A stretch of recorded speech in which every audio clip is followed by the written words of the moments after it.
আসসালামু আলাইকুম, সবাই কেমন আছেন? আশা করি ভালো আছেন। তো আজকে আমি জলপাইয়ের আচার করে দেখাবো। তার জন্য আমি পাকা জলপাই নিয়ে নিয়েছি সিদ্ধ করে হলুদ লবণ দিয়ে।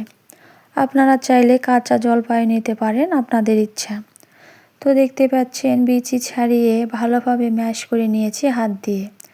তারপর ফ্রাই প্যানে সরিষার তেল দিয়ে দেখতে পাচ্ছেন তেজপাতা দিয়ে দিলাম একটা, দারচিনি, সাদা এলাচ, জিরা, আস্ত রসুন দিয়ে ভালোভাবে লাল লাল করে ভেজে নিলাম।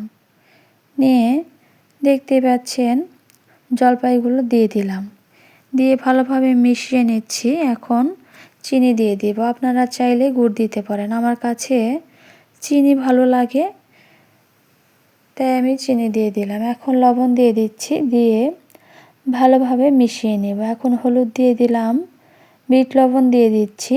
দেখতে পাচ্ছেন আগের ভিডিওতে বেলের আচারের রেসিপি দেখাইছিলাম, সেখানে মশলাটি বেনে রেখেছিলাম, সেই মশলাই জলপাইয়ের আচারে দিয়ে দিলাম।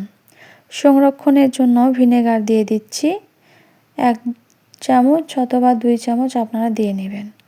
অবশ্যই ভিনেগার দেওয়ার চেষ্টা করবেন, তাহলে বাইরে 2 মাস ভালো থাকবে। নর্মাল ফ্রিজে রাখলে 6 মাস 1 বছর ভালো থাকবে। তো আপনাদের কাছে আমার জলপাইয়ের আচারের রেসিপিটা কেমন লাগলো অবশ্যই কমেন্ট করে জানাবেন। ভিডিওটি ভালো লাগলে লাইক করবেন, কমেন্ট করবেন, আর আমার চ্যানেলটি অবশ্যই সাবস্ক্রাইব করে দিবেন। আল্লাহ হাফেজ।